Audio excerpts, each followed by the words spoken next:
Hey, this is Pastor Tim Delaney once more coming to us about our walk through the Bible, which is one of the things that we're wanting to do a little bit different with how things are going. And so the big thing that we're going to be looking at today, though, is remember how last week we looked at Genesis and we looked at kind of an overarching concept. We move right into our next book of the Bible that is now called Exodus. And so Exodus is one of those interesting books with the part that it plays in the larger context of the story that we mostly see with Moses, a big time setup. I mean, we've seen so many different renditions of this film get played out, to get used. One of the big things that we see, of course, with the Prince of Egypt, but we also see with the Ten Commandments. I mean, we all kind of have those little situations there. But what does the meat of what this look like? What does this like all entail? So that's what we're going to be looking at a little bit first. So, of course, our first thing that we have to do is, like we did last week, what's our authorship look like? Well, our authorship is traditionally set with Moses in this, and it does fall much like last week, kind of between two situations. We, of course, have our traditional view, as we see here with our Mosaic authorship, but also with our direct revelation. And what these two parts or aspects of it entail is that when we look at the Mosaic authorship of the thing, is that we're looking at key texts throughout the Old Testament. First Kings chapters 2 verse 3. The Old Testament has a few different ones with Mark 7 chapter 7 verse 10, John chapter 5 verses 46 through 47, in which we hear this reference to the law of Moses. And so it implies that these first books that are part of that, the Pentateuch, are all part of what is the Torah, that is authorship of the Moses our writings. But what this also looks at is that we see our direct revelation. And with this, the text itself states that after God spoke to Moses, Moses wrote down everything the Lord had said. We actually find that in Exodus chapter 24, verse 4. Now, does that mean from that point on, everything was that Moses wrote down? So that meant everything he heard beforehand and wrote down? We don't really know. Which is why we also have what is seen as our scholarly step. We did talk a little bit about our the documentary hypothesis. This is that whole multiple authors, multiple sources, because we have to remember a large chunk of what would be the early Bible and everything was oral tradition. So that means people said it to one person to the other. You had storytellers, around the old campfire. But what this also shows is that there's also the belief in the later composition of things. And so the final form of Exodus has been dated to about the 6th to the 5th centuries BCE. So what that means is that what we see with the recordings of this, or at least what some of the modern critical view of scholarship is that this was written, at least in what we can set this up, is during or after the Babylonian exile. So that would mean that everything that had really been built up, so these sources and everything, was through oral tradition. Once more, the whole campfire setup. But whether we go one way or the other is kind of dependent upon ourselves, because what we see overall with modern biblical scholarship, it suggests that Exodus, much like other sources, got its final shaping during the Babylonian Empire, or the Babylonian exile, or the post-exilic Persian period. So yes, once more we're looking at that 6th century BCE to 5th century BCE. Whether which way we're going on that, we're primarily looking at that for your cases there. Now what this then entails to us is, what is the genre of this book? Well, much like Genesis, but you're going to find this commonly throughout many of the different books of the Bible, is that you're going to have multiple genres in this. First, we're going to see some historical narrative. This is where we find that the book narrates events like the 10 plagues, the exodus from Egypt, the journey to Mount Sinai, and that wandering that goes on after they leave this. Then, of course, we have the law instruction. This contains the extensive legal, moral, and cultic commandments, including the 10 commandments and instructions of the tabernacle. That's the focus in the Exodus. A lot of those many other ones that we hear with Leviticus, Deuteronomy, and Numbers, we're waiting on that. We're not going to get into those quite yet. Then, of course, we have our theological focus, in which this is not just record of facts, but what is also called agestic, interpreted history, focusing on God's redemptive actions. And so we're seeing the godly relevance into there, this divine interaction. Then, of course, there are a few little subgenres that don't take as much, but we have, of course, with especially when they leave up out of the sea, we hear about Miriam singing, we hear about the Song of Moses. So we're seeing liturgical texts in here. We also find genealogies into here, and once more, we find poetry. And so what we're seeing over all of this stuff is we come across this main theme of the Exodus is God's redeeming, faithful, and powerful self-revelation through the liberation, the rescuing of the Israelites, as we would see Moses, or him say to Moses during their encounter, "I will lift them up out of the land of Egypt." We also hear this reference numerous other times throughout the Bible as well. And so we see this highlight of this covenant. We see this God's presence and sovereignty through all aspects and what is in, within, and through the people in God. So what that ends up coming down to is our summary then. The book of Exodus, the second book of the Bible, details the Israelites' liberation from Egyptian slavery under Moses' leadership as directed by God. And so what we see through this is that we're seeing this much bigger aspect. But yet, to make up each of those parts, you have something even more going on here. So, what does that mean in regards to book of Exodus? Well, it can be broken down into two little sections. As we're going to see here, the first section is the power of the Lord in Egypt. We're going to see that through the first part, like at least the first 15 and a half verses of Exodus. And then we actually move into what is seen as the presence of the Lord in the wilderness, which is, of course, that second part of Exodus 15 through the end. You know what's really fascinating is what that little key thing is there. Why is chapter 50 being split? Well, that's actually our Red Sea, or our Sea of Reeds. That in of itself is just a major topic, which maybe that will be something to talk about at a different point, is what a lot of these major factors are. Like, where do we have a lot of these major conflicts or controversies that come within our religion? Not right now, though. Well, maybe that's something down the road, though. But when we look at this, we see the fact that they are split into these different parts. Of course, we have our first part, the power of the Lord in Egypt. This, of course, is that first part where we see that the Egyptians are still, or that Israelites actually, the Hebrew people are still under occupation. This is where we kind of pick up the story a few generations after Joseph and his whole rescuing of Egypt. We see Joseph at the end of Genesis help save the land of Egypt and the people from a great famine that was covering that entire area. But what we see here is that we see things pick up. And in fact, some of the earliest verses that we see here actually state that there came a time when the Pharisees and the Egyptian had forgotten what Joseph had done for them.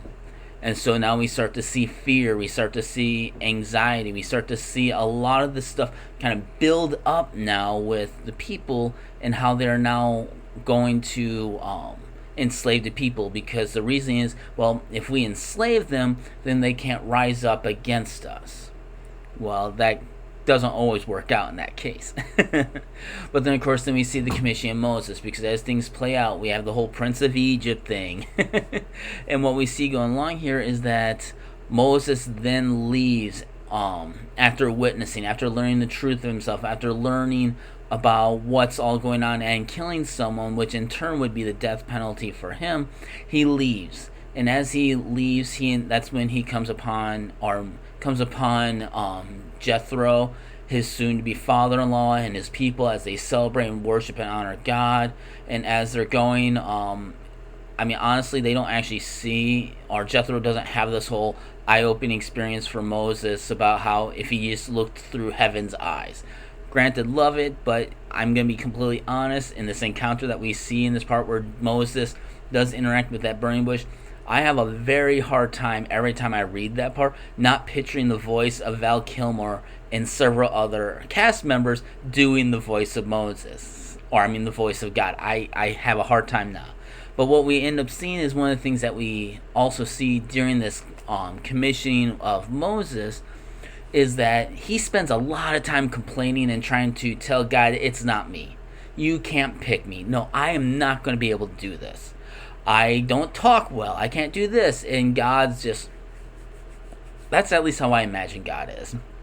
But God ends up helping or having his brother Aaron, Aaron gets cast over quite a bit because there's that whole golden bowl thing that we'll get to later.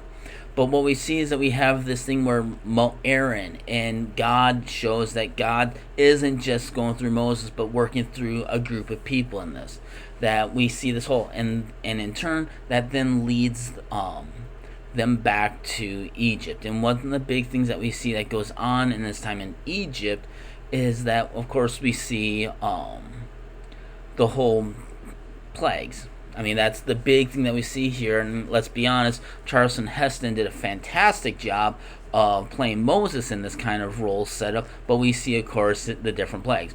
Water to blood, frogs, lice and gnats, flies, pestilence on livestock, boils, hail, locusts, darkness, death of the firstborn. One of the things that is very fascinating about these particular plagues that we have through this is that throughout history we've seen people use science and other ways to justify or to explain these. Because very much a lot of these do correlate with one another and how they can interact with things. We're not getting into that theological debate there. Maybe that will be something I invite someone or one of my clergy colleagues that we can talk, discuss, debate. I don't know. What are your thoughts, though? What are your thoughts about these plagues? Go ahead and put them into the comment. You can put them as questions. You can put them in. I'm going to be posting this to our church's Facebook, but at the same time, I'm going to be putting it over onto our church's YouTube channel. So if you want to have some discussion, talk, and do that, I mean, you're more than welcome to do that kind of stuff. And I will try to lay away in some of those on how or where I view and read these and understand these things too, based on a lot of my own understanding.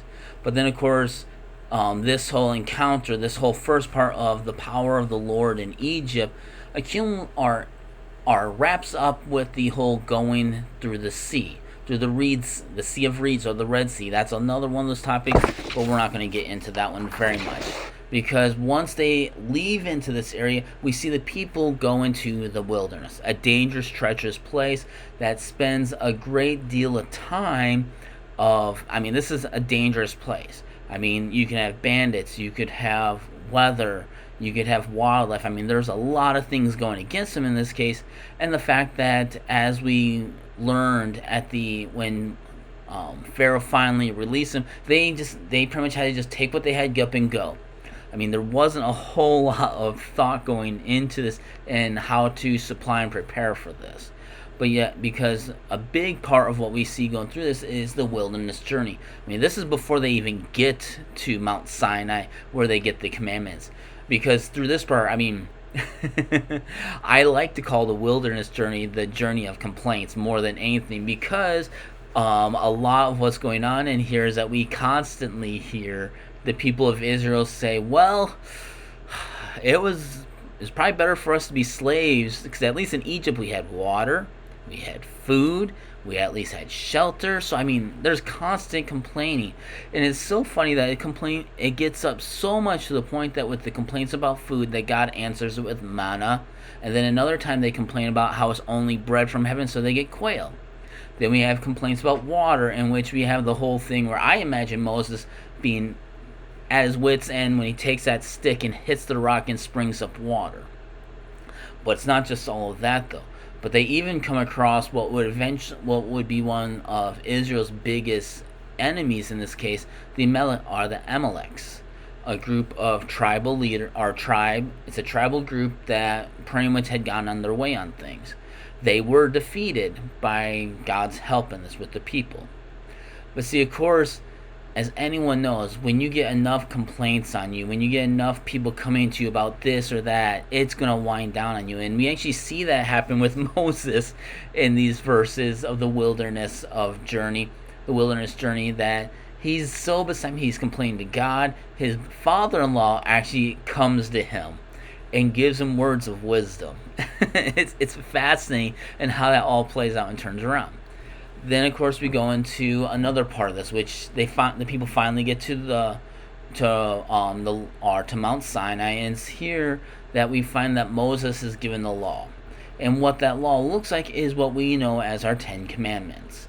And our Ten Commandments, interestingly enough, um, there's some segue into this. Oftentimes, the whole first commandment, at least in the or what the Tanakh, the Torah, what we see with the Jewish text, it says that I am the Lord your God, and that is the first one. That's just what it is, cut and dry. That's what it is.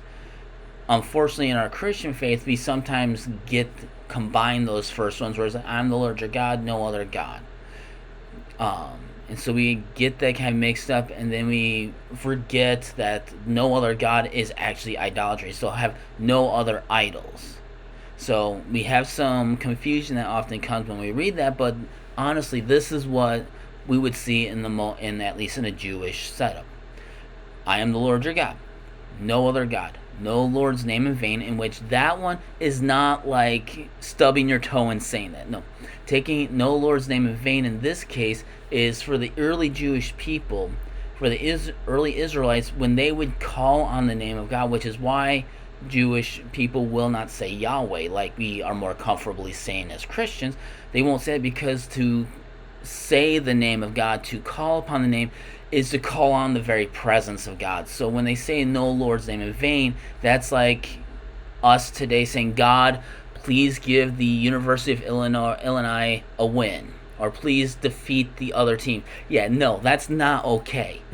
Like, that is calling upon God to do harm to other people. Like, that is what we're seeing here, not the whole stubbing your toe or getting frustrated over something. We have those certain phrases. I'm not going to say them on here, but we see it. It's a difference in that part. And then, of course, remember the Sabbath. That's one that we are absolutely horrible, especially as Christians. Honor your parents. I mean, and it's pretty cut and dry. And then, of course, you have no murder, no adultery, no stealing, no lying, no coveting. Interestingly enough, when you take these up, the first four relate with a relationship with God. So love the Lord your God with all your heart, mind, and soul. And then our latter six deals with our relationship with other people around us. So love your neighbor as yourself. Keep that in mind, because that is something that plays a huge factor once we hit to the New Testament, but that's all we're going to go with on that part. So, of course, we have our covenant, and then, of course, what comes along with that is also a clarification of what the covenant is. It's a two-way street. This is when, of course, we have the whole God that says, I will be your God and you will be my people. It's a two-way street. That door opens both ways, but unfortunately, we tend to abuse that. Then, of course, we have that next part, and that is the last part, and that's called the sanctuary of the Lord. This is a little bit confusing just because of, oftentimes when you hear the word sanctuary, we imagine a building, a physical building, when that's not what this is. What we're seeing here is that the sanctuary is taking comfort in, to reside in something, but not something physical, to reside in God. So, of course, this, what we see with chapters 24 verses 9 through chapter 40, this details the formal ratification of the covenant between God and the people, gives instructions for the tabernacle. This is when we have the whole golden calf incident. Huge problems right there. The eventual construction and dedication of the tabernacle, it focuses on God's desire to dwell among his people and the strict requirements of holiness for him in approaching them. It also marks the transformation of Israel from a group of rescued slaves into a nation set apart, governed by God's law, and centered around his presence. I mean, that's a lot that's going on here, and granted, I know I'm putting this all into a large nutshell of what we're seeing and what this is, because there's a lot that goes down in with each breaking up of things. But that would actually take several of these online things or these videos to be able to break them down in each step. But why do that when we actually have a wonderful Bible 101 class that meets on Mondays? And that's what we actually do with that class. We actually break these down. We actually go through this different stuff. So, in hindsight, what you see for all of this is that there's this wonderful our narrative flow for things. And what this does is, of course, liberation and redemption. We see that throughout what the release of the people. What that entails is it highlights God's intervention to free the people. We have the way out, through, and in. And what this pretty much does is a pattern of exiting. It's a pattern of traveling through and out. So they went the way out of Egypt, the way through the wilderness and heading into a promising relationship with God. And it's not just that, but we see that throughout our whole setup. Then, of course, the third one we see with covenant presence, in which this shows a physical shift, this flow, this physical shift to the spiritual relationship between God and the people. They're hungry, so God provides food. They're thirsty, God provides food. They need protection, God offers protection. I mean, it shows that God dwells among his people in this case. And then, of course, that last one, the testing and rebellion, in which this we see the whole complaining thing. Honestly, God could have just said, "I'm done. I'm just done with this," but that's not what happens. We see that even in the lack of trust and mimicking of the heart of Pharaoh, that God still stays with him. And so we see this amazing transition of things. So what does that mean for us to approach this thematically? Because not only is there a flow to this, but there are major topics of this. Of course, once more, that whole liberation. But what this is different, where we see this differently than the flow of things, this approach to it through liberation is the concern of transformation of a system. And what we see this is that we see grace, hope, and love and presence of God transforming of that. So what we're seeing in transformation of things is that we're seeing the Israelite people who come from a slave or position into a free position. It changes their society. It changes their culture of things. And so this liberation that we see coming from Exodus entails this amazing change of society and culture and social understanding of things. There's a reason why, which actually plays out much farther once we actually got close to the slavery that we see in the United States, where there was once called the Slave Bible, where the slaves were allowed to look at the Bible and to learn from it, but the slaveholders completely removed anything that entailed freedom or liberation from their masters. I mean, Exodus itself is the book on liberation, the book on freedom, the book on breaking social customs and standings to be a people not oppressed or bogged down. Then, of course, we see the law. And what we see here, this, of course, entails what God's expectations are. I mean, for our religion, for our faith, to go without expectation is to leave it empty. I mean, for us not to have the expectation of following in God's ways, of being this way, then what's the point of anything? And of course, what those expectations look like is the 10 Commandments and how we treat God and how we treat each other and how we treat ourselves. So we see that very big on this. Of course, covenant, and this is that binding contract between God and the people to show that that as long as God walks with them, they will walk with God. We're not perfect. Then, of course, presence. And one of the most fascinating things about the presence, which is such an important thing for Egypt and for Exodus, really, is how God's present through all of that stuff. Because that plays a major factor in how all that plays out for us then. So, now who are some of our key figures? So we have a number of key figures, but we also have an amazing support cast here. So, of course, our major figure is God here, Yahweh. Remember, as Christians, we're a little bit more comfortable talking about this than Jewish people are. The Jewish faith sees the name of God as supreme holy. They will not. That's why if you ever have the chance to witness a synagogue or a reading of the Torah or reading of the Tanakh, anytime that the reader would come upon the name of God, they go quiet and they do a little bow because it's honoring and uplifting. It's a thing of gratitude and honor to God on this. So, of course, God is one of our major figures here, interacting with the people, getting them out of freedom to then one day set them on the path. Moses is our central human figure. Hebrew born or raised as the Egyptian prince who encounters God in a burning bush and leads his people to freedom. And very willing to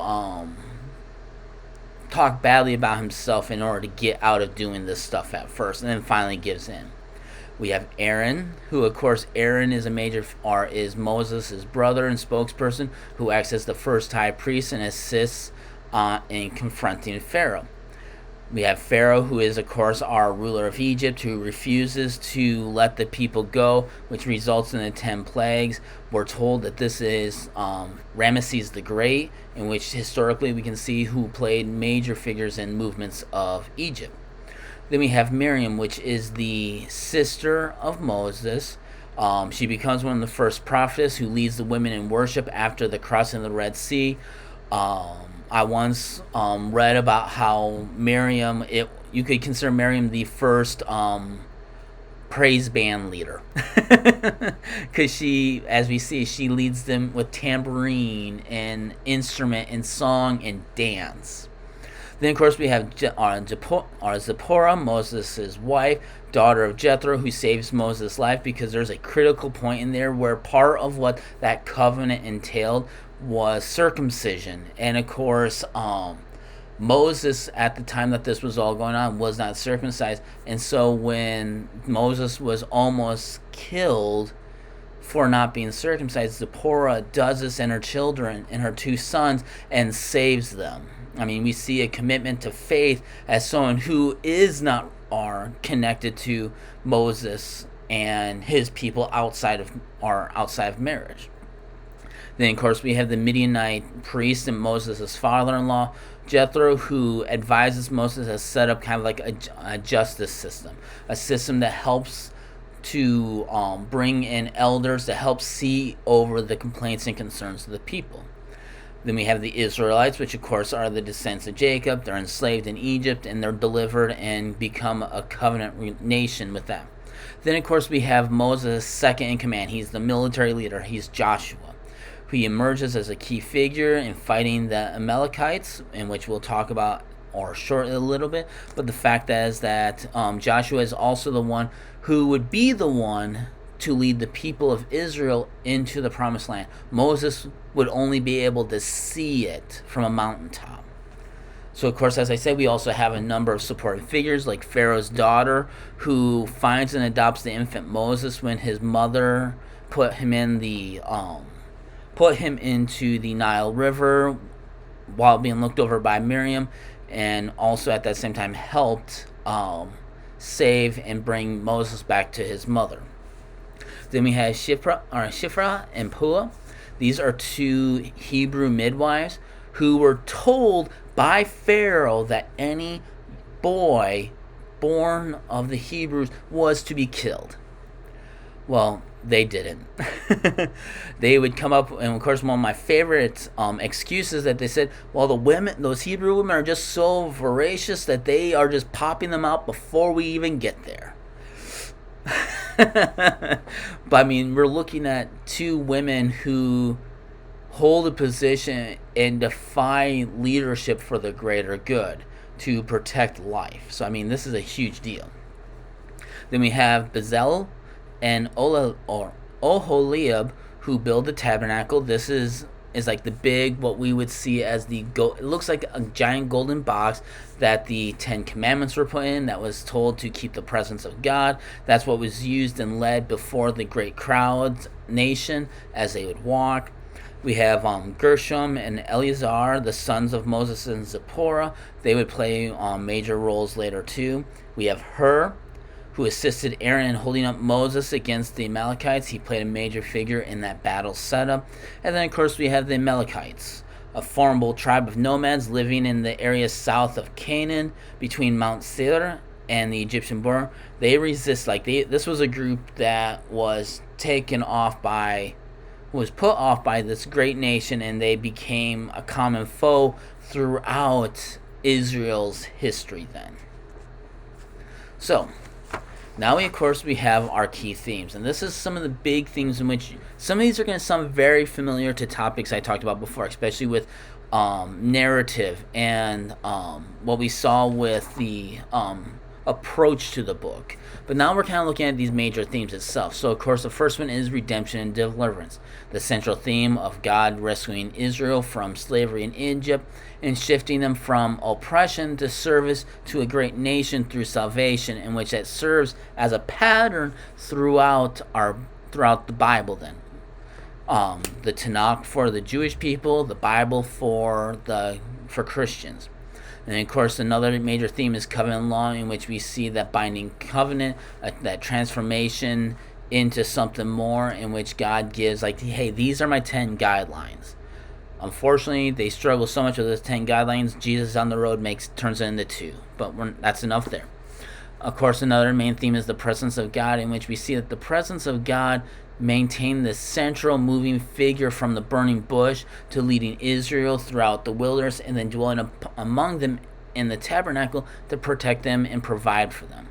God's sovereignty and power, in which we see through the plagues, we see through the stopping of the Egyptians as the army tried to pursue after them, when Pharaoh got angry about all this stuff. And so we see this sovereignty that happens there. And then, of course, a faithfulness to promise, in which everything that's going on in this, everything that we see from this, taking the people and making them a great nation, is a fulfillment of promises through Abraham, through Isaac, through Jacob. A continual promise that God makes, that I will make through you a great nation. And that's where we're really starting to see this come up. Now, the teachings that we see here focus more specifically on God as being the deliverer of this. Moses may have been there to do the miracles. Aaron may have been there to say the words. Miriam may have been there to give the lead the people in song and dance. Shifra and Pua may have been there to stop Pharaoh from killing, but God was at intricate work in delivering all this stuff to happen. And then, of course, a key teaching is that we see here that part of our liberation, part of our freedom and our faith, is to dance and worship. We don't see dancing too much anymore, but I mean, who's not to say that we can't be? We see the necessity of law, in which God's law provides structure for what it looks like to live in honor and be a decent human being. I mean, that's what it boils down to, what it means to be a decent human being. And then, of course, the testing and trust, the wilderness journey, because that wilderness journey is not just something those people go through there, but we face today in our everyday lives. Our lives are not easy. And then, of course, the media, in which we see and understand that God works through people. God worked through Moses. God worked through Zipporah. God worked through Jethro. God worked through all these different people. In fact, in some cases, they have found that God even worked through Pharaoh to teach what kind of person we are not to be. I mean, what we see here is we see this structured, important teaching that happens. So, what does that mean for our conclusion? The conclusion for this book, the ultimate message for this book, is that Exodus is about freedom and liberation through and with God. We see God bring his people out of oppressive labor into the glorious freedom of the children of God. We see it is not freedom from working, but freedom to love and to serve the Lord through work in every aspect. It's one of the reasons why I firmly believe that what Peter had to say in his letter, that our actions should reflect our faith, as our faith should influence our actions. It's not one or the other, they're one and the same. They're two sides of the same coin on this. And God provides a place for his presence to bless all day. Because what does that mean for us today? I think Maya Angelou actually says it correctly, and Exodus teaches us this. Do the best you can until you know better. Then when you know better, do better. The people were given the command. They were taught not to hold people into slavery, not to oppress people, to love them, to meet them where they are, to cherish the people. That's what God did in this case. God met the people where they were in that slavery. God met them in that spot where they were low down and everything, and then lifted them up. That's what our job is. Whether we are Christian, Jew, Muslim, Buddhist, Hindu, atheist, agnostic. I mean, ultimately, we are to be a decent human people and treat people with kindness. As Christians, we have the Bible that help kind of support this. For Jews, they have the Torah. Well, I shouldn't just say Torah, but the Tanakh, which is all three parts of it. We have this book to help remind us of what it means to love our neighbor as ourselves, to love the Lord our God with all of our heart, mind, and soul. So that's that today then. I hope you enjoyed this. We're going to continue doing this. This was going to be, of course, posted on our church's Facebook, and I'm going to be, of course, getting it posted up onto our church's our YouTube, because Facebook now deletes videos after so long. And so I hope you enjoyed this lesson. If you have any questions, please put them into the comment section, or message the church's Facebook, or you can reach out to me. Once again, I'm Pastor Tim Delaney. You're welcome to reach out with any questions, concerns, or if you have a challenge or something that you want to sit there and want to challenge about, you're welcome to do it too, because part of growing in faith is listening. We don't always have to agree with one another, but we do need to listen to one another, and part of listening means caring. So, I hope you have yourself a good rest of the day. I hope you have a good Bible lesson as you learn from this. And I look forward to seeing you next time as we go about this, or see you here at our church, worshiping together as one wonderful, glorious children of God. God bless, and have yourself a good day. Bye-bye.